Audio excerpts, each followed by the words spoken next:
ਅਕਸਰ ਇਹ ਦੇਖਿਆ ਜਾਂਦਾ ਹੈ ਕਿ ਪਹਿਲਾਂ ਵੀ ਹਲੇ ਲੱਗ ਰਿਹਾ ਸੀ ਕਿ ਰਾਜਪਾਲ ਦੀ ਉਸ ਤਰੀਕੇ ਨਾਲ ਤੇ ਸਰਕਾਰ ਦੀ ਆਪਸ ਵਿੱਚ ਟਿਊਨਿੰਗ ਨਹੀਂ ਬੈਠ ਰਹੀ। ਇੱਕ ਨਵਾਂ ਮੁੱਦਾ ਹੋਰ ਛੇੜ ਦਿੱਤਾ ਇਹਨਾਂ ਨੇ।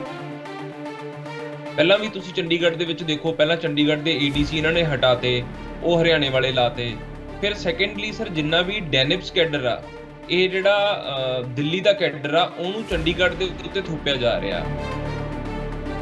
ਮਤਲਬ ਪੰਜਾਬ ਦਾ ਹੱਕ ਹੈਗਾ ਤੇ ਹਮੇਸ਼ਾ ਆਮ ਆਦਮੀ ਪਾਰਟੀ ਇਸ ਸਟੈਂਡ ਨੂੰ ਬਰਕਰਾਰ ਰੱਖਦੀ ਆਈ ਹੈਗੀ ਆ, ਬਟ ਉਹ ਵਾਰ-ਵਾਰ ਇਹੋ ਜਿਹੀ ਹਰਕਤਾਂ ਕਰਦੇ ਨੇ ਤਾਂ ਕਿ ਉਹਨਾਂ ਦਾ ਮੇਨ ਮੋਟਿਵ ਹੀ ਅਗਰ ਆਪਾਂ ਭਾਜਪਾ ਦਾ ਦੇਖਦੇ ਹੈਗੇ ਆ, ਉਹ ਇਹ ਹੈਗਾ ਜੀ। ਆਮ ਆਦਮੀ ਪਾਰਟੀ ਦਿੱਲੀ ਸਰਕਾਰ ਬਣਾਉਂਦੀ ਹੈ, ਉੱਥੇ ਹਾਲੇ ਤੱਕ ਐਲਜੀ ਨਾਲ ਸਿੰਘ ਫਸੇ ਰਹਿੰਦੇ ਨੇ। ਐਲਜੀ ਬਦਲ ਗਏ ਪਰ ਉਹ ਮੁੱਦੇ ਨਹੀਂ ਬਦਲੇ। ਸੈਂਟਰ ਸਰਕਾਰ ਹੈ ਸਾਨੂੰ ਸਪੋਰਟ ਨਹੀਂ ਕਰ ਰਹੀ, ਕਿਉਂਕਿ ਆਪਾਂ ਦਿੱਲੀ 'ਚ ਦੇਖਿਆ ਕਿ ਅਕਸਰ ਫਾਈਲਾਂ ਵਾਪਸ ਭੇਜ ਦਿੱਤੀਆਂ ਜਾਂਦੀਆਂ ਨੇ। ਉੱਥੇ ਆਖਰਕਾਰ ਕੇਜਰੀਵਾਲ ਜੀ ਨੇ ਕਹਿਣਾ ਪੈਂਦਾ ਕਿ ਅਸੀਂ ਤਾਂ ਫਾਈਲਾਂ ਭੇਜੀਆਂ ਸੀ, ਐਲਜੀ ਸਾਹਿਬ ਨੇ ਪੁੱਠੀਆਂ ਮੋੜ ਦਿੱਤੀਆਂ। ਉਦੋਂ ਦਾ ਇਹ ਗਵਰਨਰ ਦੇ ਰੋਲ ਨੂੰ 2014 ਤੋਂ ਲੈ ਕੇ ਹੁਣ ਤੱਕ ਇਹ ਰੀਡਿਫਾਈਨ ਕਰਦੇ ਆਏ ਨੇ। ਗਵਰਨਰ ਨੂੰ ਇੰਪਾਵਰ ਕਰ ਰਹੇ ਨੇ, ਉਹਨੂੰ ਖਤਮ ਕੀਤਾ ਜਾ ਰਿਹਾ। ਸਰ ਸੰਵਿਧਾਨ ਦਾ ਤਾਂ ਇਹਨਾਂ ਨੇ ਨਿਚੋੜ ਕੱਢ ਕੇ ਰੱਖਤਾ ਜੀ। ਉਹ ਖਤਰਾ ਲੱਗਦਾ ਨਾ ਕਿ ਸਾਨੂੰ ਚੈਲੰਜ ਕਰੇਗਾ, ਉਹਨੂੰ ਖਤਮ ਕਰ ਦਿੰਦੇ ਆ। ਇਹ ਤਾਂ ਹੋਰ ਸੰਵਿਧਾਨ ਬਣਾਉਣਾ ਚਾਹੁੰਦੇ ਆ। ਇਹਨਾਂ ਨੂੰ ਸੰਵਿਧਾਨ ਹਿੰਦੁਸਤਾਨ ਦਾ ਪਸੰਦ ਨਹੀਂ ਹੈਗਾ।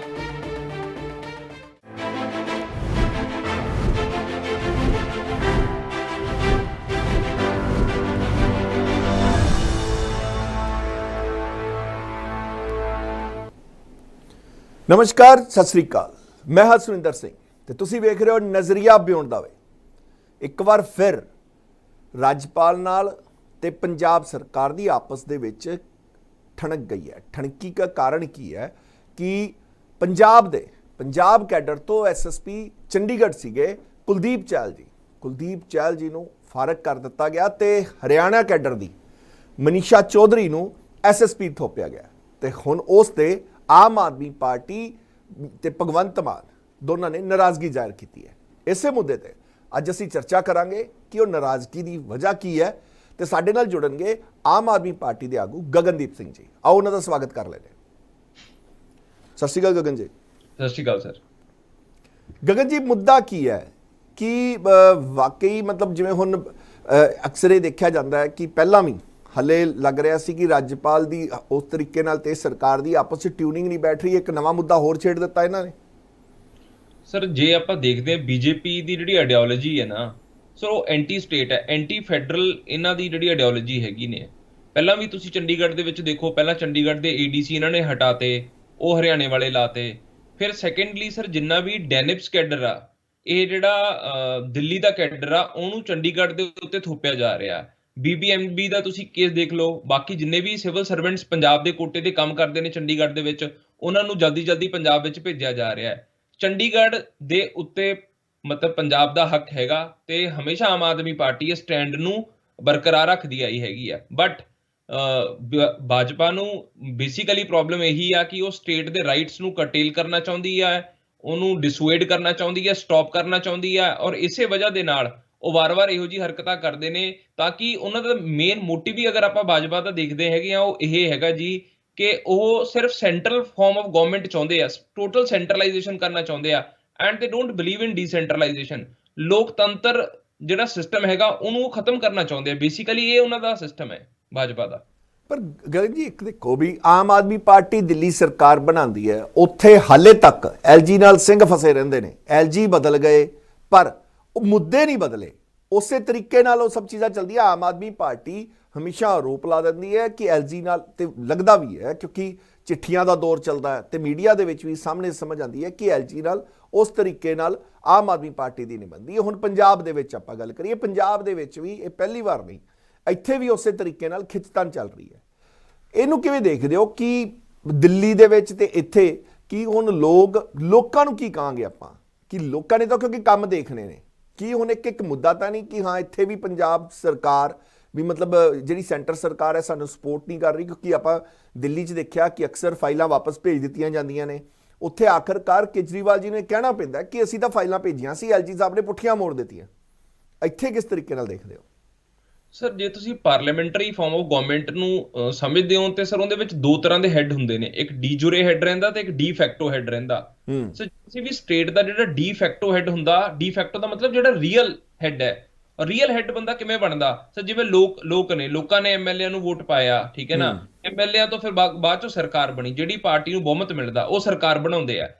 ਸਰ ਜਿਹੜੀ ਸਟੇਟ ਨੂੰ ਚਲਾਉਣ ਦਾ ਹੱਕ ਹੈ ਉਹ ਸੀਐਮ ਕੋਲੇ ਹੁੰਦਾ ਹੈ, ਸਟੇਟ ਨੂੰ ਚਲਾਉਣ ਦਾ ਹੱਕ ਹੈ ਜਿਹੜੀ ਸਰਕਾਰ ਹੈ ਉਹਦੇ ਕੋਲੇ ਹੁੰਦਾ ਹੈ। ਜਿਹੜਾ ਗਵਰਨਰ ਹੁੰਦਾ, ਹੀ is only the representative of the central government, ਸਿਰਫ ਉਹ ਸੈਂਟਰਲ ਗਵਰਨਮੈਂਟ ਦਾ ਰਿਪਰੈਜ਼ੈਂਟੇਟਿਵ ਹੈ। ਬਟ ਹੁਣ ਕੀ ਕੀਤਾ ਜਾ ਰਿਹਾ, ਗਵਰਨਰ ਦੇ ਰੋਲ ਨੂੰ ਪਿਛਲੇ ਆਪਾਂ ਦੇਖਦੇ ਜਦੋਂ ਦੀ ਬੀਜੇਪੀ ਦੀ ਸਰਕਾਰ ਆਈ ਹੈ ਉਦੋਂ ਦਾ ਇਹ ਗਵਰਨਰ ਦੇ ਰੋਲ ਨੂੰ 2014 ਤੋਂ ਲੈ ਕੇ ਹੁਣ ਤੱਕ ਇਹ ਰੀਡਿਫਾਈਨ ਕਰਦੇ ਆਏ ਨੇ।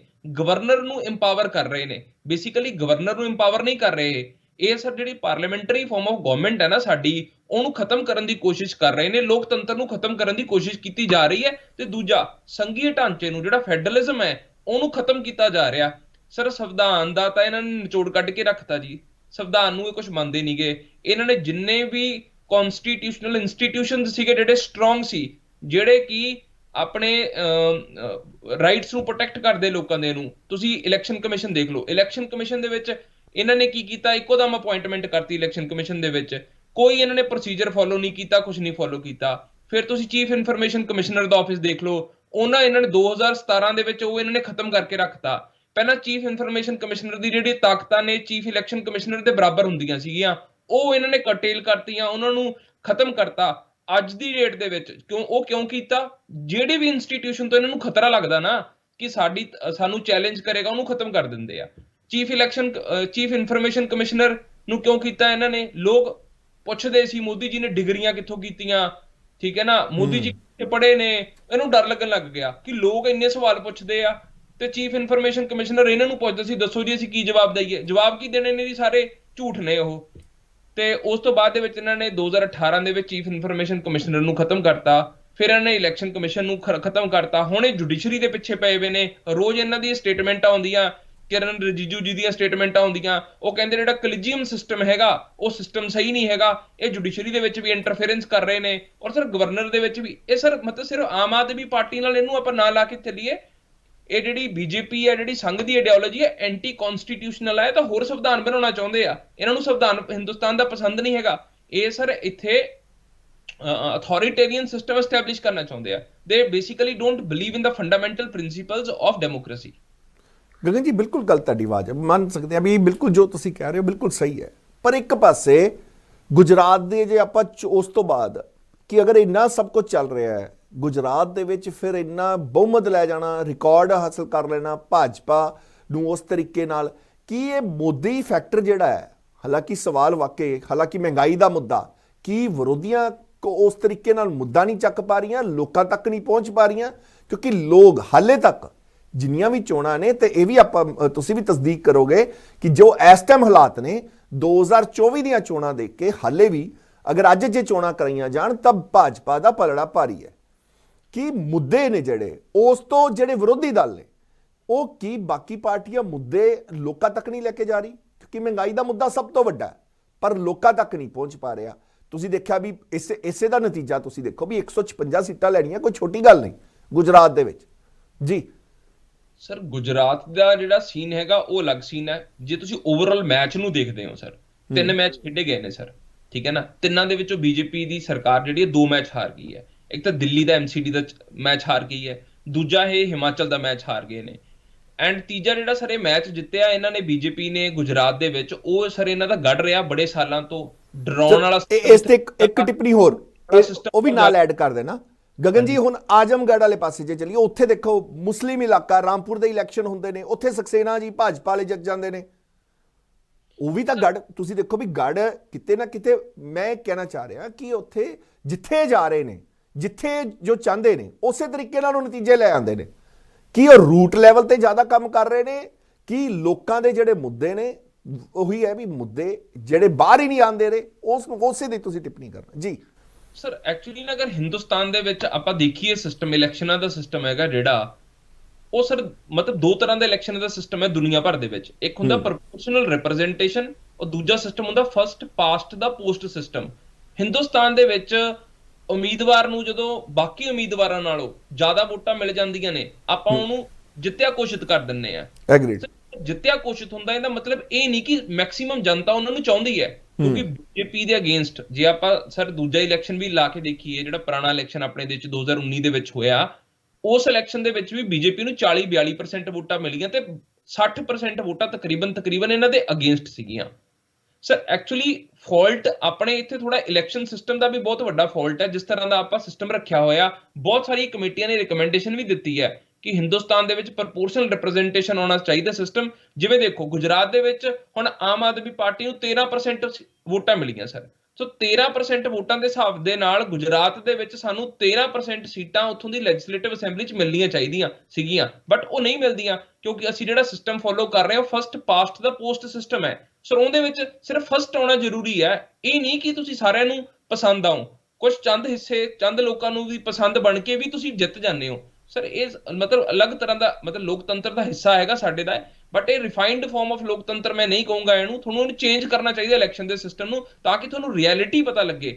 ਜੇ ਕੱਲ ਨੂੰ ਹਿੰਦੁਸਤਾਨ ਦੇ ਵਿੱਚ 20% ਵੋਟਾਂ ਆਮ ਆਦਮੀ ਪਾਰਟੀ ਨੂੰ ਮਿਲਦੀਆਂ, 25% ਵੋਟਾਂ ਮਿਲਦੀਆਂ, ਤਾਂ ਲੋਕ ਸਭਾ ਦੇ ਵਿੱਚ 543 ਸੀਟਾਂ ਦੇ ਵਿੱਚ ਆਮ ਆਦਮੀ ਪਾਰਟੀ ਦੀ ਹਿੱਸੇਦਾਰੀ 25-30% ਦੀ ਹੋਣੀ ਚਾਹੀਦੀ, ਜਿੰਨੇ ਪ੍ਰਤੀਸ਼ਤ ਸਾਨੂੰ ਵੋਟਾਂ ਮਿਲਣਗੀਆਂ। ਪਰ ਇਸ ਤਰ੍ਹਾਂ ਦਾ ਸਿਸਟਮ ਨਹੀਂ ਹੈਗਾ। ਆਪਾਂ ਫਸਟ ਪਾਸਟ ਦਾ ਪੋਸਟ ਸਿਸਟਮ ਰੱਖਿਆ ਹੋਇਆ, ਉਹਦੇ ਵਿੱਚ ਸਰ ਅੱਧੇ ਪਰਸੈਂਟ ਤੇ 1% ਤੇ ਵੀ ਕੈਂਡੀਡੇਟ ਆ ਜਿਹੜੇ ਉਹ ਜਿੱਤ ਜਾਂਦੇ ਆ ਜੀ। ਨਹੀਂ, ਤੁਹਾਡੀ ਗੱਲ ਬਿਲਕੁਲ ਵਾਜਬ ਹੈ। ਤੁਸੀਂ ਗੁਜਰਾਤ ਦਾ ਜ਼ਿਕਰ ਕੀਤਾ, ਖੁਦ ਹਾਲਾਂਕਿ ਚਰਚਾ ਬਾਜ਼ਾਰ ਦੇ ਵਿੱਚ ਚਰਚਾ ਗਰਮ ਹੈ, ਉਸ ਤੇ ਵੀ ਤੁਸੀਂ ਤਸਦੀਕ ਕਰਨਾ ਕਿ ਜਿਹੜੇ 5 ਵਿਧਾਇਕ ਸਗੋਂ ਜਿੱਤੇ ਨੇ, ਉਹਨਾਂ ਦੇ ਵਿੱਚੋਂ ਇੱਕ ਦਾ ਤਾਂ ਬਿਆਨ ਆ ਗਿਆ ਕਿ ਉਹਦਾ ਤਾਂ ਹਿਰਦਿਆ ਪਰਿਵਰਤਨ ਹੋ ਗਿਆ, ਕਿ ਔਰ ਹਾਲਾਂਕਿ ਉਹ ਦਾਵਾ ਕੀਤਾ ਜਾ ਰਿਹਾ ਹੈ ਕਿ ਬਾਕੀ 4 ਦਾ ਵੀ ਹਿਰਦਿਆ ਪਰਿਵਰਤਨ ਬੜੀ ਜਲਦੀ ਹੋ ਸਕਦਾ ਹੈ, ਕਿ ਉੱਥੇ ਆਮ ਆਦਮੀ ਪਾਰਟੀ ਕਿ 5 ਲੈ ਕੇ ਵੀ 0 ਤੇ ਆ ਸਕਦੀ ਹੈ ਜਾਂ 1 ਜਾਂ 2 ਸੀਟਾਂ ਤੇ ਆ ਸਕਦੀ ਹੈ। ਉਹਨੂੰ ਕਿਵੇਂ ਦੇਖਦੇ ਹੋ? ਕਿਉਂਕਿ ਇਹ ਬਹੁਤ ਵੱਡਾ ਚੈਲੰਜ ਹੈ। ਇੱਥੇ ਵੀ ਜਿਵੇਂ ਹਾਲੇ ਇੱਥੇ ਜੇ ਗਵਰਨਰ ਬੈਠਾ ਹੈ ਤੇ ਉੱਥੇ ਤੁਹਾਡੇ ਆਪ ਆਮ ਆਦਮੀ ਪਾਰਟੀ ਦੀ ਟਿਕਟ ਤੇ ਉਹ ਲੜਦੇ ਨੇ। ਇਹ ਪਤਾ ਨਹੀਂ ਹਰ ਸਿਆਸਤਦਾਨ ਦੇ ਵਿੱਚ ਕੀ ਇਹੋ ਜਿਹੀ ਚੀਜ਼ ਹੈ ਕਿ ਜਦੋਂ ਵੋਟ ਮੰਗਣੀ ਹੈ ਤਾਂ ਜਿਹੜੀ ਪਾਰਟੀ ਦੇ ਅਗੇਂਸਟ ਵੋਟ ਮੰਗਦੇ ਨੇ ਤੇ ਬਾਅਦ ਦੇ ਵਿੱਚ ਆ ਜਿਹੜੀ ਵਾਸ਼ਿੰਗ ਮਸ਼ੀਨ ਹੈ ਹਿਰਦਿਆ ਪਰਿਵਰਤਨ, ਇਹੋ ਜਿਹੇ ਆਪਾਂ ਫਿਰ ਲਫ਼ਜ਼ ਸੁਣਦੇ ਹਾਂ। ਇਸ ਨੂੰ ਕਿਵੇਂ ਦੇਖਦੇ ਹੋ? ਆਮ ਆਦਮੀ ਪਾਰਟੀ ਦਾ ਉੱਥੇ ਐਕਚੁਅਲ ਦੇ ਵਿੱਚ ਕੀ ਮਤਲਬ ਸਟੈਂਡ ਆ? ਸਰ ਬੇਸਿਕਲੀ ਤਾਂ ਜਿਹੜੇ ਸਾਡੇ 5 ਵਿਧਾਇਕ ਨੇ, ਪ੍ਰੈਜ਼ੈਂਟ ਸਿਚੁਏਸ਼ਨ ਇਜ਼ ਮਤਲਬ 6:13 ਹੋਇਆ ਸਰ, ਹੁਣ ਤੱਕ ਤਾਂ ਆਮ ਆਦਮੀ ਪਾਰਟੀ ਦੇ ਨਾਲ ਹੀ ਹੈ। ਪਰ ਨਹੀਂ, ਜਿਨ੍ਹਾਂ ਦਾ ਬਿਆਨ ਆ ਰਿਹਾ ਇੱਕ ਦਾ, ਉਸ ਨੂੰ ਵੀ ਜ਼ਰੂਰ ਕੋਟ ਕਰਨਾ। ਇੱਕ ਮਿੰਟ ਸਰ, ਹੋਰ ਇੰਪੋਰਟੈਂਟ ਗੱਲ ਸਰ, ਇਹਨਾਂ ਕੋਲੇ ਹਥਿਆਰ ਵੀ ਬੜੇ ਵੱਡੇ ਨੇ। ਐਨਫੋਰਸਮੈਂਟ ਡਾਇਰੈਕਟੋਰੇਟ, ਠੀਕ ਹੈ ਨਾ, ਫਿਰ ਆਈਬੀ, ਤੇ ਫਿਰ ਉਸ ਤੋਂ ਬਾਅਦ ਦੇ ਵਿੱਚ ਸੀਬੀਆਈ। ਸਰ ਕਿਸੇ ਨਾ ਕਿਸੇ ਝੂਠੇ ਕੇਸਾਂ ਦੇ ਵਿੱਚ ਉਲਝਾ ਕੇ ਸਰ ਹਿੰਦੁਸਤਾਨ ਦਾ ਕ੍ਰਿਮੀਨਲ ਜਸਟਿਸ ਸਿਸਟਮ ਤੁਹਾਨੂੰ ਪਤਾ ਸਰ ਕਿਸ ਤਰ੍ਹਾਂ ਦਾ ਚੱਲਦਾ, ਆਪਣਾ ਸਿਸਟਮ ਬੜਾ ਸਲੋ ਹੈ। ਸਰ ਉਹ ਕਿਸੇ ਨਾ ਕਿਸੇ ਨੂੰ ਫਸਾ ਕੇ, ਡਰਾ ਕੇ, ਧਮਕਾ ਕੇ, ਕਿਸੇ ਨਾ ਕਿਸੇ ਢੰਗ ਦੇ ਨਾਲ ਉਹ ਸਾਮ ਦਾਮ ਦੰਡ ਭੇਦ ਸਾਰਾ ਕੁਝ ਅਪਣਾਉਂਦੀ ਹੈ ਸਰ ਬੀਜੇਪੀ। ਉਹ ਕਿਸੇ ਨਾ ਕਿਸੇ ਇੱਥੇ ਤੁਸੀਂ ਇੱਕ ਚੀਜ਼ ਮੈਂ ਮਾਫੀ ਚਾਹੂੰਗਾ, ਇੱਥੇ ਇੱਕ ਗੁਜਰਾਤ 'ਚ ਜੇ ਉਹ ਚੱਲ ਰਿਹਾ, ਪਰ ਦਿੱਲੀ ਦੇ ਵਿੱਚ ਵੀ ਇਹਨਾਂ ਨੇ ਜ਼ੋਰ ਲਾਇਆ। ਦਿੱਲੀ 'ਚ ਉੱਥੇ ਤੁਹਾਡੇ ਵਿਧਾਇਕ ਕਿਵੇਂ ਜੁੜ ਕੇ ਰਹੇ, ਤੁਸੀਂ ਦੇਖੋ ਵੀ ਉੱਥੇ ਵੀ ਸੀਬੀਆਈ ਵੀ ਲੱਗੀ, ਈਡੀ ਵੀ ਲੱਗੀ, ਸਾਰਾ ਕੁਝ ਉੱਥੇ ਵੀ ਤਾਂ ਜ਼ੋਰ ਲਾਇਆ। ਇੱਥੇ ਇੱਕ ਆ ਤੇ ਗੁਜਰਾਤ ਦੇ ਵਿੱਚ ਉਸ ਤਰੀਕੇ ਨਾਲ ਮਤਲਬ ਏਕਾ ਨਹੀਂ, ਕਿ ਅੰਦਰੋਂ ਡਰ ਲੱਗਣ ਲੱਗ ਗਿਆ ਵੀ ਅਸੀਂ 5 ਹੀ ਆ। ਨਹੀਂ ਹਾਂ ਸਰ, ਹਾਲੇ ਤੱਕ ਤਾਂ ਏਕਾ ਹੈਗਾ, ਇਸ ਤਰ੍ਹਾਂ ਦੀ ਕੋਈ ਗੱਲ ਨਹੀਂ ਹੈਗੀ। ਜਿਹੜੇ 5 ਵਿਧਾਇਕ ਨੇ ਉਹ ਆਮ ਆਦਮੀ ਪਾਰਟੀ ਦੇ ਨਾਲ ਹੀ ਨੇ, ਉਹਨਾਂ ਨੇ ਕੰਟੀਨਿਊਟੀ ਆਮ ਆਦਮੀ ਪਾਰਟੀ ਦੇ ਨਾਲ ਹੀ ਕਰਨੀ ਆ। ਬਟ ਉਹਨਾਂ ਦੇ ਉੱਤੇ ਸਰ ਮਤਲਬ ਮੈਂ ਤੁਹਾਨੂੰ ਦੱਸ ਨਹੀਂ ਸਕਦਾ ਕਿੰਨਾ ਪ੍ਰੈਸ਼ਰ ਪਾਇਆ ਜਾ ਰਿਹਾ ਹੈ, ਠੀਕ ਹੈ ਨਾ। ਉਹ ਪੈਸੇ ਦੇ ਕੇ ਉਹਨਾਂ ਨੂੰ ਮਨਾਇਆ ਜਾ ਰਿਹਾ ਕਿ ਤੁਸੀਂ ਇੱਧਰ ਦਲ ਬਦਲ ਲਓ ਆਪਦਾ, ਠੀਕ ਹੈ ਨਾ। ਹਾਲਾਂਕਿ ਸੰਵਿਧਾਨ ਦੇ ਵਿੱਚ ਸਾਡੇ ਕੋਲ ਦਲ ਬਦਲੂ ਕਾਨੂੰਨ ਹੈਗਾ, ਸ਼ਡਿਊਲ 10 ਦੇ ਵਿੱਚ ਐਂਟੀ ਡਿਫੈਕਸ਼ਨ ਲਾਅ, ਪਰ ਉਹਨਾਂ ਦੇ ਉੱਤੇ ਕਿਸੇ ਨਾ ਕਿਸੇ ਤਰੀਕੇ ਨਾਲ ਪ੍ਰੈਸ਼ਰ ਪਾਇਆ ਜਾ ਰਿਹਾ ਸਰ। ਇਲੈਕਸ਼ਨ ਤੋਂ ਪਹਿਲਾਂ ਵੀ ਸਰ ਇਹਨਾਂ ਨੇ ਕੀ ਕੀਤਾ, ਬਹੁਤ ਜਾੜੇ ਜਿਨ੍ਹਾਂ ਨੇ ਪਰਚੇ ਭਰੇ ਉਹਨਾਂ ਦੇ ਪਰਚੇ ਕੈਂਸਲ ਹੋ ਗਏ ਸਰ, ਠੀਕ ਹੈ ਨਾ। ਇਸ ਤਰ੍ਹਾਂ ਦੇ ਟੈਕਨੀਕਸ ਜਿਹੜੇ ਬੀਜੇਪੀ ਸਰ ਅਪਣਾਉਂਦੀ ਹੈ, ਮਤਲਬ ਇਸ ਤਰ੍ਹਾਂ ਨਹੀਂ ਹੈਗਾ ਕਿ ਬੀਜੇਪੀ ਦੀ ਆਈਡੀਓਲੋਜੀ ਬਹੁਤ ਚੰਗੀ ਹੈ, ਬੀਜੇਪੀ ਦੀ ਪਾਲਿਸੀਜ਼ ਬਹੁਤ ਅੱਛੀਆਂ। ਤਰਾਹਿਮਾਮ ਹੋਈ ਪਈ ਸਰ ਪੂਰੇ ਹਿੰਦੁਸਤਾਨ ਦੇ ਵਿੱਚ ਸਰ। ਅਨਇੰਪਲੋਇਮੈਂਟ ਨੂੰ ਲੈ ਕੇ ਯੂ ਨੋ ਦਾ ਸਿਚੁਏਸ਼ਨ, ਜਿੰਨੀਆਂ ਕੰਪਨੀਆਂ, ਬੰਗਲੌਰ ਦੇਖ ਲਓ ਤੁਸੀਂ, ਹੈਦਰਾਬਾਦ ਦੇਖ ਲਓ ਸਰ, ਮਾਸ ਰਿਟਰੈਂਚਮੈਂਟ ਹੋਈ ਜਾ ਰਿਹਾ। ਕੋਈ ਕੰਪਨੀ ਨੇ 3000 ਕੱਢਤੇ, ਕਿਸੇ ਕੰਪਨੀ ਨੇ 10,000 EMPLOYE ਕੱਢਤੇ। ਉਹਦਾ ਪ੍ਰੋਬਲਮ ਕੀ ਹੈ ਸਰ? ਹਾਲਾਤ, ਕਿਉਂਕਿ ਇਕਨੋਮਿਕ ਸਿਚੁਏਸ਼ਨ ਸਾਡੀ ਬਹੁਤ ਬੁਰੀ ਹੈ ਸਰ। ਸਾਡੇ ਮਤਲਬ ਹਿੰਦੁਸਤਾਨ ਦੀ ਇਹਨਾਂ ਨੇ ਜਿਹੜੀ ਕਰਤੀ ਹੈਗੀ ਆ, ਜਿਹੜਾ ਯੂਥ ਹੈ ਸਰ ਉਹ ਕਰਾਹੇ ਪਿਆ ਵਿਆ, ਉਹ ਡਿਗਰੀਆਂ ਕਰੀ ਜਾਂਦਾ BA BSc ਦੀਆਂ, ਦੇ ਆਰ ਮਤਲਬ ਡਿਗਰੀਜ਼ ਜਿਹੜੀਆਂ ਹੈਗੀਆਂ ਬਾਹਰ, ਉਹਨਾਂ ਨੂੰ ਇੰਪਲੋਇਮੈਂਟ ਨਹੀਂ ਮਿਲਦੀ ਹੈਗੀ ਜਦੋਂ ਆਉਂਦੇ ਆ। ਔਰ ਆਲਰੇਡੀ ਜਿਹੜਾ ਓਵਰਆਲ ਸਿਨਾਰੀਓ ਹੈਗਾ ਉਹ ਵੀ ਬਹੁਤ ਖਰਾਬ ਹੋਇਆ ਪਿਆ। ਇਨਫਲੇਸ਼ਨ ਵਧਣ ਦੇ ਨਾਲ ਪਹਿਲਾਂ ਤਾਂ ਸਰ ਮਹਿੰਗਾਈ ਦੀ ਮਾਰ ਬਹੁਤ ਜ਼ਿਆਦਾ, ਦੂਜਾ ਅੱਜ ਦੀ ਜਿਹੜਾ ਯੂਥ ਹੈਗਾ ਸਰ ਉਹ ਬੈਂਕਾਂ ਤੋਂ ਲੋਨ ਵੀ ਨਹੀਂ ਲੈ ਸਕਦਾ। ਸੋ ਤੁਸੀਂ ਦੇਖੋ ਰੀਪੋ ਰੇਟ ਦੇਖੋ, RBI ਦਾ ਰਿਵਰਸ ਰੀਪੋ ਰੇਟ ਦੇਖੋ, ਉਹਨੇ ਕਿਵੇਂ ਚੱਕਤੇ। ਠੀਕ ਹੈ ਨਾ, ਕਦੇ 0.35 ਬੇਸਿਸ ਦੇ ਨਾਲ ਚੱਕਦਾ, ਕਦੇ 0.5, 5-6 ਵਾਰ ਵਧਾ ਚੁੱਕੀ ਹੈ ਆਰਬੀਆਈ ਸਿਰਫ ਇਨਫਲੇਸ਼ਨ ਨੂੰ ਕੰਟਰੋਲ ਕਰਨ ਦੀ ਖਾਤਰ। ਹੁਣ ਜੇ ਕਿਸੇ ਮੇਰੇ ਭਰਾ ਨੇ ਲੋਨ ਲੈ ਕੇ ਕੋਈ ਕੰਮ ਸ਼ੁਰੂ ਕਰਨਾ, ਉਹਦੇ ਵਾਸਤੇ ਉਹ ਵੀ ਬਹੁਤ ਮੁਸ਼ਕਲ ਹੋ ਗਿਆ, ਕਿਉਂਕਿ ਰੇਟ ਹੀ ਬਹੁਤ ਵੱਧ ਗਏ ਨੇ ਲੋਨਸ ਦੇ। ਇਹ ਬੇਸਿਕਲੀ ਇਕਨੋਮੀ ਨੂੰ ਇਹਨਾਂ ਨੇ ਸਰ ਆਈ ਛੱਡਿਆ ਹੋਇਆ ਲੇਜ਼ਰ ਫੇਰੇ ਸਿਸਟਮ। ਜਦੋਂ ਜਨਤਾ ਥੋੜਾ ਜਿਹਾ ਤੜਫਣਾ ਸ਼ੁਰੂ ਕਰਦੀ, ਉਦੋਂ ਕੋਈ ਡਿਸੀਜਨ ਮਾੜਾ ਮੋਟਾ ਲੈ ਲੈਂਦੇ ਨੇ, ਨਹੀਂ ਤਾਂ ਓਵਰਆਲ ਜਿਹੜੀ ਸਿਚੁਏਸ਼ਨ ਹੈ ਇਕਨੋਮੀ ਦੀ, ਉਹ ਵੱਧ ਤੋਂ ਬੱਤਰ ਹੁੰਦੀ ਜਾ ਰਹੀ ਹੈ। ਤੇ ਇਹਨਾਂ ਨੂੰ ਇਸ ਚੀਜ਼ ਨੂੰ ਥੋੜਾ ਦੇਖਣਾ ਚਾਹੀਦਾ ਬੀਜੇਪੀ ਨੂੰ। ਉਧਰ ਸੁਸ਼ੀਲ ਮੋਦੀ ਜੀ ਭਾਜਪਾ ਦੇ ਕਹਿੰਦੇ ਵੀ 2000 ਨੋਟ ਹੁਣ ਬੰਦ ਹੋ ਜਾਣੇ ਚਾਹੀਦੇ ਆ, ਉਹਨਾਂ ਦੀ ਸਲਾਹ ਕਿਵੇਂ ਮੰਨਦੇ ਹੋ? ਕਿਉਂਕਿ ਇੱਕ ਪਾਸੇ ਤਾਂ ਹੁਣ ਉਹ ਕਹਿੰਦੇ ਵੀ ਇਹਨੂੰ ਬਲੈਕ ਮਨੀ 'ਚ ਵਰਤਿਆ ਜਾ ਰਿਹਾ, ਕਿ ਹਾਲਾਂਕਿ ਜਦੋਂ 2000 ਨੋਟ ਲੈ ਕੇ ਆਏ ਸੀ ਉਦੋਂ ਇਹ ਕਹਿ ਕੇ ਲੈ ਕੇ ਆਏ ਸੀ ਕਿ ਇਹ ਬਲੈਕ ਮਨੀ ਨੂੰ ਬੰਦ ਕਰੇਗਾ। ਇਹ ਬਿਆਨ ਨੂੰ ਕਿਵੇਂ ਦੇਖਦੇ ਹੋ? ਸਰ ਇਹਨਾਂ ਦਾ ਜੇ ਇਹਨਾਂ ਦੇ ਮਨ ਦੀ ਸੁਣੀਏ ਤੇ ਜੇ ਇਹਨਾਂ ਦੇ ਮਨ ਦੀ ਕਰੀਏ, ਇਹ ਤਾਂ ਸਰ ਜਿਹੜੇ ਹੈਗੇ ਨੇ ਆਪਦੀ ਕਰੰਸੀ ਆਪ ਚਲਾਉਣਗੇ, ਠੀਕ ਹੈ ਨਾ, ਕਿਉਂਕਿ ਇਹਨਾਂ ਨੇ 500 ਵਾਲੇ ਵੀ ਬੰਦ ਕਰ ਦੇਣੇ ਆ, ਪਹਿਲਾਂ ਵੀ ਕਰਤੇ, 1000 ਵਾਲੇ ਵੀ ਕਰਤੇ, 2000 ਵਾਲੇ ਵੀ ਕਰਤੇ। ਸਰ ਇੰਨੀ ਕੁ ਅਨਸਰਟਨਿਟੀ ਹੈ ਨਾ ਬਿਜ਼ਨਸਮੈਨ ਦੇ ਮਾਈਂਡ ਦੇ ਵਿੱਚ। ਸਰ ਇਹ ਤਾਂ ਡੀਮੋਨੇਟਾਈਜੇਸ਼ਨ ਆਫ ਕਰੰਸੀ ਹੈ। ਬਹੁਤ ਸਾਰੇ ਅਖਬਾਰਾਂ ਦੇ ਵਿੱਚ, ਐਡੀਟੋਰੀਅਲ ਦੇ ਵਿੱਚ, ਜਿੰਨੇ ਵੀ ਆਪਣੇ ਮਤਲਬ ਥਿੰਕਰਸ ਹੈਗੇ ਨੇ, ਵਧੀਆ ਪੈਨਲਿਸਟ ਨੇ, ਉਹ ਸਾਰਿਆਂ ਨੇ ਜਾ ਕੇ ਇਸ ਚੀਜ਼ ਦਾ ਵੀ ਕੀਤਾ ਹੈਗਾ, ਆਂਕਲਨ ਕੀਤਾ ਕਿ that Modi government can also bring demonetization of property. Even property ਦੀ ਵੀ ਡੀਮੋਨੇਟਾਈਜੇਸ਼ਨ ਲੈ ਕੇ ਆ ਸਕਦੇ ਆ। ਇਹ ਸਰ ਇਸ ਤਰ੍ਹਾਂ ਦੀਆਂ ਚੀਜ਼ਾਂ ਕਦੋਂ ਕਰਦੇ ਆ ਡੀਮੋਨੇਟਾਈਜੇਸ਼ਨ ਦੀਆਂ ਚੀਜ਼ਾਂ? ਜਦੋਂ ਸਰ ਇਲੈਕਸ਼ਨ ਨੇੜੇ ਆ ਜਾਂਦੀ ਹੈ। ਦੇ ਵਾਂਟ ਕਿ ਅਸੀਂ ਬਲੈਕ ਮਨੀ ਜਿਹੜੀ ਹੈਗੀ ਹੈ ਉਹ ਆਪ ਇਕੱਠੀ ਕਰ ਲਈਏ ਤਾਂ ਕਿ ਅਸੀਂ ਇਲੈਕਸ਼ਨ ਦੇ ਵਿੱਚ ਉਹ ਯੂਜ਼ ਕਰੀਏ। ਪਹਿਲਾਂ ਵੀ ਸਰ ਆਈ ਹੋਇਆ। So that is their basic purpose. ਹੁਣ ਸਰ ਬਿਜ਼ਨਸਮੈਨ ਆ ਜਿਹੜਾ ਕੈਸ਼ ਦੇ ਵਿੱਚ ਡੀਲ ਕਰ ਰਿਹਾ, ਸਰ ਉਹਨੂੰ ਵੀ ਤਾਂ ਹੁਣ ਕਿੰਨਾ ਸਟ੍ਰੈਸ ਹੋਵੇਗਾ ਨਾ ਡੀਮੋਨੇਟਾਈਜੇਸ਼ਨ। ਪਹਿਲਾਂ ਤੁਸੀਂ ਪੂਰਾ ਦੇਸ਼ ਲਾਈਨਾਂ ਦੇ ਵਿੱਚ ਖੜਾ ਕਰਤਾ, ਹੁਣ ਤੁਸੀਂ ਫੇਰ ਇੱਕ ਇੰਡੀਕੇਸ਼ਨ ਦੇ ਰਹੇ ਹੋ ਕਿ ਅਸੀਂ ਦੁਬਾਰਾ ਫੇਰ ਹਿੰਦੁਸਤਾਨ ਨੂੰ ਲਾਈਨਾਂ ਦੇ ਵਿੱਚ ਲਾਉਣਾ। ਬੈਂਕਾਂ ਦੇ ਵਿੱਚ ਜਾਓ ਤੇ ਤੁਸੀਂ ਆਪਦੇ ਨੋਟ ਬਦਲਾਓ, ਠੀਕ ਹੈ ਨਾ। ਮਤਲਬ ਇਹਨਾਂ ਕੋਲ ਕੋਈ ਸਟਰਕਚਰ ਨਹੀਂ ਹੈਗਾ। They don't have the proper institutions, proper laws to curtail black money. ਪਰ ਇਹਨਾਂ ਕੋਲ ਇਹੀ ਆ ਕਿ ਬਾਅਦ ਦੇ ਵਿੱਚ ਜਿੰਨਾ ਕਿਸੇ ਨੇ ਕਮਾਇਆ ਕਿ ਹੁਣ ਤੂੰ ਬਦਲਾ, ਨਵੇਂ ਨੋਟ ਫਿਰ ਲੈ ਕੇ ਆ। ਪਿਛਲੀ ਐਕਸਰਸਾਈਜ਼ ਵੀ ਜਿਹੜੀ ਇਹਨਾਂ ਨੇ ਕੀਤੀ ਸੀ ਨਾ ਡੀਮੋਨੇਟਾਈਜੇਸ਼ਨ ਦੀ, ਉਹਦੇ ਵਿੱਚ ਵੀ ਆਰਬੀਆਈ ਦੀ ਰਿਪੋਰਟ ਹੈ, ਮੈਂ ਸਰ ਆਪਦੇ ਕੋਲੋਂ ਕੁਝ ਨਹੀਂ ਬੋਲ ਰਿਹਾ, ਆਰਬੀਆਈ ਦੀ ਰਿਪੋਰਟ ਨੇ ਕਿਹਾ ਸੀਗਾ ਕਿ ਜਿੰਨੇ ਕੈਸ਼ ਸੀਗਾ ਉਨਾ ਹੀ ਕੈਸ਼ ਵਾਪਸ ਚਲਾ ਗਿਆ ਇਕਨੋਮੀ ਦੇ ਵਿੱਚ। ਮਤਲਬ ਕੁਝ ਵੀ ਬਲੈਕ ਮਨੀ ਉਦੋਂ ਵੀ ਕੋਈ ਨਹੀਂ ਨਿਕਲੀ, ਹੁਣ ਵੀ ਨਹੀਂ ਨਿਕਲਣੀ। ਇਹ ਵਾਰ-ਵਾਰ ਡੀਮੋਨੇਟਾਈਜੇਸ਼ਨ ਕਰਾਈ ਜਾਣਗੇ। ਸਰ ਇਹ ਨਾ ਇਹਨਾਂ ਦੀ ਐਡਵਰਟਾਈਜ਼ਮੈਂਟ ਹੈ ਕਿ Modi ji tries to project himself as a honest leader, ਜੋ ਹੈ ਨਹੀਂਗੇ। ਸਾਰਾ ਤਾਂ ਦੇਸ਼ ਅਡਾਨੀਆਂ ਨੂੰ ਵੇਚਤਾ, ਅੰਬਾਨੀਆਂ ਨੂੰ ਵੇਚਤਾ, ਨਿੱਜੀਕਰਨ ਕਰਤਾ, ਸਰਕਾਰ 'ਚ ਬਚੇ ਹੀ ਕੀ ਹੈ ਸਰ। 2000 ਲਗਭਗ 2022 ਦੇ ਅਖੀਰਲੇ ਮਹੀਨੇ 'ਚ ਆਪਾਂ ਬੈਠੇ ਹਾਂ, 2023 ਚੜ੍ਹਨ ਵਾਲਾ ਹੈ। 2024 ਦੇ ਵਿੱਚ ਲੋਕ ਸਭਾ ਦੀਆਂ ਚੋਣਾਂ ਨੇ। ਮੋਦੀ ਜੀ ਦਾ ਬਦਲ ਕੀ ਦੇਖਦੇ ਹੋ? ਕੌਣ ਹੈ ਜਿਹੜਾ ਮੋਦੀ ਜੀ ਦੇ ਬਦਲ ਤੇ ਖੜਾ ਹੋਏਗਾ? ਤੁਹਾਨੂੰ ਕੀ ਲੱਗਦਾ? ਕਿਉਂਕਿ 365 ਲਗਭਗ ਮਤਲਬ 12 ਜਾਂ 14 ਕੁ ਮਹੀਨੇ ਰਹਿ ਗਏ, ਕਿਉਂਕਿ ਸ਼ੁਰੂਆਤ ਦੇ ਵਿੱਚ ਇਲੈਕਸ਼ਨ ਹੋ ਜਾਣੇ ਆ, ਕਿ ਮੋਦੀ ਜੀ ਦਾ ਇਸ ਟਾਈਮ ਬਦਲ ਕੀ ਦੇਖਦੇ ਨੇ? ਆਮ ਆਦਮੀ ਪਾਰਟੀ ਕਿੱਥੇ ਖੜੀ ਹੈ? ਕੀ ਦੇਖਦੀ ਹੈ ਕਿ ਮੋਦੀ ਜੀ ਆਖਰਕਾਰ 2024 ਦੇ ਵਿੱਚ, ਆਪਾਂ ਜਿਹੜੇ ਵੀ ਵਿਰੋਧੀ ਦਲ ਨੇ ਉਹ ਮੋਦੀ ਜੀ ਨੂੰ ਤਾਂ ਨਹੀਂ ਚਾਹੁੰਦੇ, ਹੁਣ ਮੋਦੀ ਜੀ ਦਾ ਬਦਲ ਤੁਸੀਂ ਕੀ ਦੇਖਦੇ ਹੋ? ਜੀ ਸਰ ਮੋਦੀ ਜੀ ਦਾ ਬਦਲ ਅਸੀਂ ਅਰਵਿੰਦ ਕੇਜਰੀਵਾਲ ਜੀ ਨੂੰ ਪ੍ਰੋਜੈਕਟ ਕਰ ਰਹੇ ਹਾਂ, ਬਿਕੋਜ਼ ਇੱਕ ਵਿਜ਼ਨਰੀ ਲੀਡਰ ਨੇ ਉਹ। ਉਹਨਾਂ ਨੇ ਦਿੱਲੀ ਨੂੰ ਟਰਾਂਸਫਾਰਮ ਕੀਤਾ। ਪੰਜਾਬ ਦੇ ਵਾਸਤੇ ਵੀ ਬਹੁਤ ਵਧੀਆ ਬਲੂਪ੍ਰਿੰਟ ਹੈ ਸਾਡੇ ਕੋਲੇ ਸਰ, ਜਿਹੜਾ ਉਹਨੂੰ ਅਸੀਂ ਆਲਰੇਡੀ ਕਿ ਜੋ ਵਾਅਦਾ ਕੀਤਾ ਸੀਗਾ ਸਰ ਉਹ ਬਿਜਲੀ ਦਾ ਅਸੀਂ ਕੀ ਮਾਫ ਕਰਾਂਗੇ, ਉਹ ਅਸੀਂ ਆਲਰੇਡੀ ਕਰ ਚੁੱਕੇ ਹਾਂ। ਬਟ ਜਿਹੜੀਆਂ ਦੂਜੀਆਂ ਪੋਲੀਟੀਕਲ ਪਾਰਟੀਆਂ ਨੇ, ਆਮ ਆਦਮੀ ਪਾਰਟੀ ਤੇ ਵੈਲਫੇਅਰਿਜ਼ਮ ਨੂੰ ਇੱਕ ਅਲੱਗ ਨਜ਼ਰੀਏ ਦੇ ਨਾਲ ਪੇਸ਼ ਕੀਤਾ ਜਾ ਰਿਹਾ। ਉਹ ਕਿਵੇਂ ਪੇਸ਼ ਕੀਤਾ ਜਾ ਰਿਹਾ ਕਿ ਇੱਕ ਸਿਟੀਜ਼ਨ ਦਾ ਅਧਿਕਾਰ ਹੈ ਨਹੀਂ ਫ੍ਰੀ ਚੀਜ਼ਾਂ ਤੇ। ਸਰ ਕਿਉਂ ਨਹੀਂ ਹੈਗਾ? ਸਰ ਹੁਣ ਮੈਂ ਤੁਹਾਡੇ ਨਾਲ ਸਰ ਬੈਠਾ ਇੰਟਰਨੈਟ ਦੇ ਉੱਤੇ, ਆਪਾਂ ਮਿੰਟ 'ਚ ਬੈਠੇ ਆ ਸਰ, ਇੱਕ ਪੈਸਾ ਟੈਕਸ ਦਾ ਜਾ ਰਿਹਾ sir, consolidated fund of India ਦੇ ਵਿੱਚ ਪੈਸਾ ਜਾ ਰਿਹਾ ਸਰ। ਇੰਟਰਨੈਟ ਜਲਦੀ ਪਈ ਹੈ ਜੀ, ਇਹਦਾ ਵੀ ਪੈਸਾ ਸਰ ਸਰਕਾਰ ਨੂੰ ਜਾ ਰਿਹਾ ਜੀ। ਮੈਂ ਬੋਲ ਰਿਹਾ ਆ, ਮੈਨੂੰ ਡਿਬੇਟ ਤੋਂ ਬਾਅਦ ਭੁੱਖ ਲੱਗ ਜਾਣੀ, ਮੈਂ ਕੁਝ ਖਾ ਲੈਣਾ 50-60 ਰੁਪਏ ਦਾ, ਉਹਦੇ ਵਿੱਚੋਂ ਵੀ ਸਰਕਾਰ ਨੂੰ ਪੈਸੇ ਜਾ ਰਹੇ ਨੇ। ਹਰ ਬੰਦਾ ਟੈਕਸ ਪੇ ਕਰ ਰਿਹਾ। ਹਿੰਦੁਸਤਾਨ ਦਾ ਭਿਖਾਰੀ ਵੀ ਟੈਕਸ ਪੇ ਕਰ ਰਿਹਾ ਸਰ, ਗਰੀਬ ਤੋਂ ਗਰੀਬ ਵੀ ਕਰ ਰਿਹਾ, ਇਨਡਾਇਰੈਕਟ ਟੈਕਸ ਸਾਰੇ ਜਣੇ ਪੇ ਕਰ ਰਹੇ ਆ।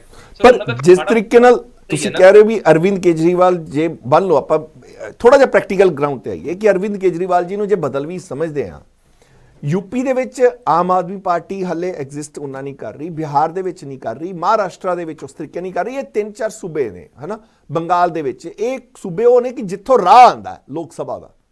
ਕੱਲੇ ਪੰਜਾਬ ਤੇ ਦਿੱਲੀ ਦੇ ਬੂਤੇ ਤੇ, ਮੰਨ ਲਓ ਪੰਜਾਬ ਦੀਆਂ ਵੀ ਸਾਰੀਆਂ ਸੀਟਾਂ ਲੈ ਲਈਆਂ, ਦਿੱਲੀ ਦੀਆਂ ਵੀ ਸੀਟਾਂ ਲੈ ਲਈਆਂ, ਇਹਨਾਂ ਦੇ ਬੂਤੇ ਤੇ ਅਰਵਿੰਦ ਕੇਜਰੀਵਾਲ ਮੋਦੀ ਜੀ ਦਾ ਬਦਲ ਤਾਂ ਨਹੀਂ ਤੁਸੀਂ ਸਮਝ ਸਕਦੇ ਕਿ ਅਰਵਿੰਦ ਕੇਜਰੀਵਾਲ ਕੁਰਸੀ ਤੇ, ਪ੍ਰਧਾਨ ਮੰਤਰੀ ਦੇ ਕੁਰਸੀ ਤੇ ਨਹੀਂ ਬੈਠ ਸਕਦੇ। ਉਸ ਲਈ ਕੀ ਆਮ ਆਦਮੀ ਪਾਰਟੀ ਦੇ ਕਿਹੜੇ ਇਹੋ ਜਿਹੇ ਬਲੂਪ੍ਰਿੰਟਸ ਨੇ, ਕਿਹੜੀ ਇਹੋ ਜਿਹੀਆਂ ਤਿਆਰੀਆਂ ਨੇ, ਕਿਸ ਤਰੀਕੇ ਨਾਲ यूपी ਦੇ ਵਿੱਚ ਉਹ ਮਾਸ ਲੈਵਲ ਤੇ ਉਹ ਪ੍ਰਚਾਰ ਤੇ ਲੋਕਾਂ ਨੂੰ ਜੋੜਿਆ ਜਾਵੇਗਾ, ਕਿਉਂਕਿ ਸਮਾਂ ਤਾਂ ਬਹੁਤ ਘੱਟ ਰਹਿ ਗਿਆ। ਤੇ ਹਿਮਾਚਲ ਨਾਲ, ਹਾਲਾਂਕਿ ਜਦੋਂ ਮੈਂ ਮਾਫੀ ਚਾਹੁੰਦਾ ਥੋੜਾ ਮੇਰਾ ਸਵਾਲ ਲੰਬਾ ਹੋ ਰਿਹਾ, ਜਦੋਂ ਮੈਂ ਹਿਮਾਚਲ ਤੇ ਗੁਜਰਾਤ ਦੀਆਂ ਚੋਣਾਂ ਸੀ ਉਦੋਂ ਆਮ ਆਦਮੀ ਪਾਰਟੀ ਦੇ ਜਿਹੜੇ ਵੀ ਆਗੂ ਮੇਰੇ ਨਾਲ ਗੱਲ ਕਰਦੇ ਸੀ ਤਾਂ ਉਹਨਾਂ ਦਾ ਕੀ ਉਹਨਾਂ ਦਾ ਕਹਿਣਾ ਇੱਕ ਬਿਲਕੁਲ ਵਾਜਬ ਵੀ ਸੀ। ਕਹਿੰਦੇ ਅਸੀਂ ਐਡੀ ਵੱਡੀ ਸਟੇਟ, ਐਡੀ ਵੱਡੀ ਪਾਰਟੀ ਨਹੀਂ ਆ ਕਿ ਅਸੀਂ ਦੋ ਚੋਣਾਂ ਇਕੱਠੀਆਂ ਲੜ ਸਕੀਏ। ਅਸੀਂ ਫੋਕਸ ਕਰ ਦਿੱਤਾ ਕਿਉਂਕਿ ਹਿਮਾਚਲ ਸਾਨੂੰ ਦਿਖ ਰਿਹਾ ਸੀ, ਅਸੀਂ ਫੋਕਸ ਗੁਜਰਾਤ ਵਾਲੇ ਪਾਸੇ ਕਰ ਦਿੱਤਾ। ਤੇ ਇੱਥੇ ਆਪਾਂ 1 ਸਾਲ ਦੇ ਅੰਦਰ ਪੂਰੇ ਦੇਸ਼ ਦੇ ਵਿੱਚ ਆਪਾਂ ਪ੍ਰਚਾਰ ਕਰਨਾ ਹੈ, ਪੂਰੇ ਦੇਸ਼ ਦੇ ਅੰਦਰ ਆਧਾਰ ਬਣਾਉਣਾ ਹੈ, ਉਸ ਵਾਸਤੇ ਤਾਂ ਸਾਲ ਵੀ ਬਹੁਤ ਥੋੜਾ ਰਹਿਣਾ ਜੀ। ਸਰ ਤੁਹਾਡੀ ਜਿਹੜੀ ਗੱਲ ਹੈ ਬਿਲਕੁਲ ਸਹੀ ਹੈ ਕਿ ਪਾਰਟੀ ਕੋਲੇ ਹਲੇ ਆਰਗੇਨਾਈਜੇਸ਼ਨ ਸਟਰਕਚਰ ਹੈ ਜਿਹੜਾ ਇੰਨੀਆਂ ਸਟੇਟਸ ਦੇ ਵਿੱਚ ਨਹੀਂ ਹੈਗਾ ਸਰ, ਠੀਕ ਹੈ ਸਰ। ਜੇ ਆਪਾਂ ਇਹਨੂੰ ਅਸੀਂ ਪੈਰਲਲ ਡਰਾ ਕਰੀਏ 1977 ਦੇ ਵਿੱਚ ਆਪਾਂ ਚਲੇ ਜਾਈਏ ਜਦੋਂ ਇੰਦਰਾ ਗਾਂਧੀ ਸੀਗੀ ਇਸ ਦੇਸ਼ ਦੇ ਵਿੱਚ, ਠੀਕ ਹੈ ਨਾ, ਐਮਰਜੈਂਸੀ ਹਟਾਈ, ਐਮਰਜੈਂਸੀ ਹਟਾਉਣ ਤੋਂ ਬਾਅਦ ਸਾਰੀਆਂ ਪੋਲੀਟੀਕਲ ਪਾਰਟੀਆਂ ਇਕੱਠੀਆਂ ਆਈਆਂ, ਜਨਤਾ ਪਾਰਟੀ ਦੀ ਸਰਕਾਰ ਬਣੀ, ਮੋਰਾਰਜੀ ਦੇਸਾਈ ਇਸ ਦੇਸ਼ ਦੇ ਪ੍ਰਧਾਨ ਮੰਤਰੀ ਬਣੇ। ਸਰ ਮੈਨੂੰ ਕੁਝ ਉਸ ਤਰ੍ਹਾਂ ਦੀ ਸਥਿਤੀ ਪੈਦਾ ਹਿੰਦੁਸਤਾਨ ਦੇ ਵਿੱਚ ਅਗਲੇ 1 ਸਾਲ ਦੇ ਵਿੱਚ ਨਜ਼ਰ ਆ ਰਹੀ ਹੈ, ਕਿਉਂਕਿ ਅਗਲਾ 1 ਸਾਲ ਹਿੰਦੁਸਤਾਨ ਦੇ ਲਈ ਬਹੁਤ ਜ਼ਿਆਦਾ ਕ੍ਰੂਸ਼ੀਅਲ ਹੈ। ਯੂਥ ਜਿਹੜੀ ਆਪਣੀ ਯੰਗ ਪਾਪੂਲੇਸ਼ਨ ਹੈ ਵੱਧਦੀ ਜਾ ਰਹੀ ਹੈ। ਇਹ ਜਿਹੜੀ ਯੰਗ ਪਾਪੂਲੇਸ਼ਨ ਹੈ ਮਤਲਬ ਇਹਨੂੰ ਪਤਾ ਲੱਗ ਗਿਆ ਕਿ ਜਿਹੜਾ ਬੀਜੇਪੀ ਦੀ ਆਈਡੀਓਲੋਜੀ ਜਾਂ ਫੰਡਾਮੈਂਟਲਿਜ਼ਮ ਹੈ ਇਹ ਪ੍ਰੈਕਟੀਕਲੀ ਬਹੁਤ ਗਲਤ ਹੈ, ਇਹ ਸਮਾਜ ਨੂੰ ਪਾੜ ਰਹੀ ਹੈ। ਇਹ ਪਾੜਨ ਦੇ ਨਾਲ ਹਿੰਦੂ ਮੁਸਲਿਮ ਕਰਨ ਦੇ ਨਾਲ ਕਿਸੇ ਦਾ ਢਿੱਡ ਨਹੀਂ ਭਰਦਾ, ਕਿਸੇ ਨੂੰ ਰੋਜ਼ਗਾਰ ਨਹੀਂ ਮਿਲਦਾ, ਕਿਸੇ ਦੇ ਘਰ ਨਹੀਂ ਬਣਨੇ, ਕਿਸੇ ਦੇ ਘਰੇ ਗੱਡੀਆਂ ਨਹੀਂ ਆਉਣੀਆਂ, ਠੀਕ ਹੈ ਨਾ, ਕਿਸੇ ਦੀ ਹੈਲਥ ਨਹੀਂ ਵਧੀਆ ਹੋਣੀ, ਕਿਸੇ ਨੂੰ ਐਜੂਕੇਸ਼ਨ ਨਹੀਂ ਵਧੀਆ ਮਿਲਣੀ। ਯੂਥ ਥੋੜਾ ਜਿਹਾ ਸਰ ਸਮਝਦਾਰ ਹੁੰਦਾ ਜਾ ਰਿਹਾ ਹੈ ਤੇ ਅਗਲੇ 5 6 7 ਮਹੀਨਿਆਂ ਦੇ ਵਿੱਚ ਮੈਨੂੰ ਨਹੀਂ ਲੱਗਦਾ ਕਿ ਬੀਜੇਪੀ ਦੀ ਸਰਕਾਰ ਕੋਲੇ ਕੋਈ ਵੀ ਪੋਜ਼ਿਟਿਵ ਬਲੂਪ੍ਰਿੰਟ ਹੈਗਾ ਜਾਂ ਏਜੰਡਾ ਹੈਗਾ। ਇਹ ਯੂਥ ਮੈਨੂੰ ਲੱਗਦਾ ਬਹੁਤ ਮਾਸ ਸਕੇਲ ਦੇ ਇਹਦੇ ਚ ਬਾਕੀ ਜਿਹੜੀ ਰਿਵਾਇਤੀ ਪਾਰਟੀਆਂ ਵਾਸਤੇ ਤਾਂ ਮੈਂ ਸਮਝ ਸਕਦਾ ਕਿ ਸ਼ਾਇਦ ਉਹ ਇਕੱਠੀਆਂ ਆ ਸਕਦੀਆਂ, ਪਰ ਆਮ ਆਦਮੀ ਪਾਰਟੀ ਦੇ ਫਿਲਟਰ ਬਹੁਤ ਵੱਡਾ ਲੱਗਿਆ ਹੋਇਆ, ਇਹ ਚੀਜ਼ ਸਮਝਣੀ ਪਏਗੀ ਤੁਹਾਨੂੰ। ਆਮ ਆਦਮੀ ਪਾਰਟੀ ਕਾਂਗਰਸ ਦੇ ਨਾਲ ਨਹੀਂ ਆ ਸਕਦੀ, ਕਾਂਗਰਸ ਦੀ ਵੀ ਮਜਬੂਰੀ ਹੈ ਤੇ ਆਮ ਆਦਮੀ ਪਾਰਟੀ ਦੀ ਵੀ ਮਜਬੂਰੀ ਹੈ। ਸਰ ਕੀ ਆਮ ਆਦਮੀ ਪਾਰਟੀ ਅਕਾਲੀਆਂ ਦੇ ਨਾਲ ਨਹੀਂ ਖੜ ਸਕਦੀ? ਆਮ ਆਦਮੀ ਪਾਰਟੀ ਦੀ ਮਜਬੂਰੀ ਤੇ ਅਕਾਲੀਆਂ ਦੀ ਵੀ ਮਜਬੂਰੀ ਹੈ। ਤਾਂ ਬਹੁਤ ਸਾਰੀਆਂ ਇਹੋ ਜਿਹੀਆਂ ਪਾਰਟੀਆਂ ਨੇ। ਆਮ ਆਦਮੀ ਪਾਰਟੀ ਨੇ ਇੱਕ ਵੱਖਰਾ ਲੋਕਾਂ ਨੂੰ ਇੱਕ ਸੋਚ ਦਿੱਤੀ, ਵੱਖਰੇ ਏਜੰਡੇ ਨਾਲ ਕੀਤੇ ਕਿ ਅਸੀਂ ਹਟ ਕੇ ਇਹਨਾਂ ਸਾਰੀਆਂ ਪਾਰਟੀਆਂ ਤੋਂ ਹਟ ਕੇ ਅਸੀਂ ਸਿਆਸਤ ਕਰਾਂਗੇ ਤੇ ਲੋਕਾਂ ਨੇ ਉਸੇ ਤੇ ਮੋਹਰ ਲਾਈ। ਤੁਹਾਨੂੰ ਨਹੀਂ ਲੱਗਦਾ ਕਿ ਉਹ ਵੀ ਇੱਕ ਬਹੁਤ ਵੱਡਾ challenge Aam Aadmi party? Sir ਨਹੀਂ, ਐਕਚੁਅਲੀ ਸਰ ਜਿਹੜਾ ਕਾਂਗਰਸ ਹੈ, ਕਾਂਗਰਸ ਤਾਂ ਸਰ ਬੇਸਿਕਲੀ ਬਹੁਤ ਜ਼ਿਆਦਾ ਸ਼ਰਿੰਕ ਹੁੰਦੀ ਜਾ ਰਹੀ ਹੈ। ਅਸੀਂ ਦੇਖਦੇ ਹਾਂ ਕਿ ਅਗਲੀ ਜਿਹੜੀ ਚੁਣਾਵ ਜਿਹੜੇ ਇਲੈਕਸ਼ਨਸ ਆਉਣੇ ਨੇ, ਸਾਰੀਆਂ ਪੋਲੀਟੀਕਲ ਪਾਰਟੀਆਂ, ਸਰ ਮੈਨੂੰ ਪਰਸਨਲੀ ਤੌਰ ਤੇ ਲੱਗਦਾ ਹੈ ਕਿ ਜਿਹੜੀਆਂ ਪੋਲੀਟੀਕਲ ਪਾਰਟੀਆਂ ਨੇ ਇਕੱਠੀਆਂ ਹੋ ਕੇ they will project Arvind Kejriwal as the PM of the country. So ਉਹਨਾਂ ਨੂੰ ਪ੍ਰੋਜੈਕਟ ਕਰਨਾ ਹੀ ਪੈਣਾ, ਬਿਕੋਜ਼ ਇੱਕ ਓਨੈਸਟ ਪਰਸਨੈਲਿਟੀ ਹੈ ਜਿਹੜੀ ਉਹ ਉਹਨਾਂ ਨੂੰ ਅੱਗੇ ਲੈ ਕੇ ਹੀ ਆਉਣੀ ਪੈਣੀ ਹੈ। ਬਾਕੀ ਪੋਲੀਟੀਕਲ ਪਾਰਟੀਆਂ ਮੈਨੂੰ ਲੱਗਦਾ ਜ਼ਰੂਰ support ਦੇਣਗੀਆਂ and Congress the support ਲੈਣ ਦੀ ਲੋੜ ਇਸ ਲਈ ਨਹੀਂ ਪੈਣੀ ਕਿਉਂਕਿ ਕਾਂਗਰਸ ਆਲਮੋਸਟ ਸ਼ਰਿੰਕ ਹੋ ਚੁੱਕੀ ਹੈ ਔਰ ਮੈਨੂੰ ਲੱਗਦਾ ਡਿਫੰਕਟ ਪਾਰਟੀ ਹੋ ਜੂਗੀ ਬਾਈ 2024 ਜਦੋਂ ਅਗਲੀਆਂ 18ਵੀਂ ਲੋਕ ਸਭਾ ਦੀ ਆਪਾਂ ਚੁਣਾਵ ਦੀ ਗੱਲ ਕਰਾਂਗੇ। ਸਰ ਜਿਵੇਂ ਮੋਰਾਰਜੀ ਦੇਸਾਈ ਨੂੰ ਪ੍ਰੋਜੈਕਟ ਕੀਤਾ ਸੀ ਇੱਕ ਸਮੇਂ ਕਾਂਗਰਸ ਦੇ ਅਗੇਂਸਟ, ਉਵੇਂ ਅਰਵਿੰਦ ਕੇਜਰੀਵਾਲ ਜੀ ਮੈਨੂੰ ਪ੍ਰੋਜੈਕਟ ਹੁੰਦੇ ਨਜ਼ਰ ਆ ਰਹੇ ਨੇ 2024 ਦੇ ਵਿੱਚ। ਇਹ ਸਾਰੀਆਂ ਪੋਲੀਟੀਕਲ ਪਾਰਟੀਆਂ ਆਪਦੇ ਆਪ ਕੰਸੈਂਸਸ ਬਣਾ ਕੇ ਅਰਵਿੰਦ ਕੇਜਰੀਵਾਲ ਨੂੰ ਅੱਗੇ ਕਰਨਗੀਆਂ ਸਰ, ਤੁਸੀਂ ਦੇਖੋਗੇ। ਚਲੋ ਗਗਨਦੀਪ ਸਿੰਘ, ਤੁਸੀਂ ਅੱਜ ਸਾਡੇ ਨਾਲ ਜੁੜੇ ਤੇ ਆਪਣੇ ਵਿਚਾਰ ਰੱਖੇ, ਬਹੁਤ ਬਹੁਤ ਧੰਨਵਾਦ। ਹੋਰ ਕਿਸੇ ਦਿਨ ਹੋਰ ਕਿਸੇ ਮੁੱਦੇ ਤੇ ਫਿਰ ਜ਼ਰੂਰ ਜੁੜਾਂਗੇ। ਬਹੁਤ ਬਹੁਤ ਧੰਨਵਾਦ। Thank you. ਸੋ ਇਹ ਸੀ ਗਗਨਦੀਪ ਜੀ, ਆਮ ਆਦਮੀ ਪਾਰਟੀ ਦੇ ਆਗੂ। ਤੇ ਉਮੀਦ ਇਹ ਜਤਾਈ ਜਾ ਰਹੀ ਹੈ ਜਿਸ ਤਰੀਕੇ ਨਾਲ ਗਗਨਦੀਪ ਜੀ ਨੇ ਦੱਸਿਆ ਕਿ 2024 ਦੇ ਵਿੱਚ ਅਰਵਿੰਦ ਕੇਜਰੀਵਾਲ ਇੱਕ ਬਦਲ ਦੇਖ ਰਹੇ ਨੇ ਆਮ ਆਦਮੀ ਪਾਰਟੀ ਵਾਲੇ ਕਿ ਅਰਵਿੰਦ ਕੇਜਰੀਵਾਲ ਇੱਕ ਚਿਹਰਾ ਹੋਣਗੇ ਮੋਦੀ, ਨਰਿੰਦਰ ਮੋਦੀ ਦੇ ਬਦਲ ਦੇ ਰੂਪ ਦੇ ਵਿੱਚ। ਇਹ ਤਾਂ ਹੁਣ ਕਿੰਨੇ ਕਾਮਯਾਬ ਹੋਣਗੇ, ਕਿਸ ਤਰੀਕੇ, ਕਿਉਂਕਿ ਇਸ ਬਾਬਤ ਵੀ ਬਹੁਤ ਸਾਰੇ ਹਾਲੇ ਮੁਸ਼ਕਲਾਂ ਤੇ ਔਕੜਾਂ ਹੈਗੀਆਂ ਨੇ। ਖੈਰ ਇਹ ਤਾਂ ਹੁਣ ਆਉਣ ਵਾਲਾ ਸਮਾਂ ਦੱਸੇਗਾ। ਤੇ ਇਹ ਸੀ ਅੱਜ ਦਾ ਨਜ਼ਰੀਆ। ਕੱਲ ਫਿਰ ਮਿਲਾਂਗੇ ਇਸੇ ਵਕਤ ਨਵੀਂ ਖਬਰ ਤੇ ਨਜ਼ਰ ਲੈ ਕੇ, ਨਜ਼ਰੀਆ ਬਿਆਨ ਦਾ ਵਿੱਚ। ਤਦ ਤੱਕ ਦਿਓ ਮੈਨੂੰ ਇਜਾਜ਼ਤ। ਸਤਿ ਸ੍ਰੀ ਅਕਾਲ।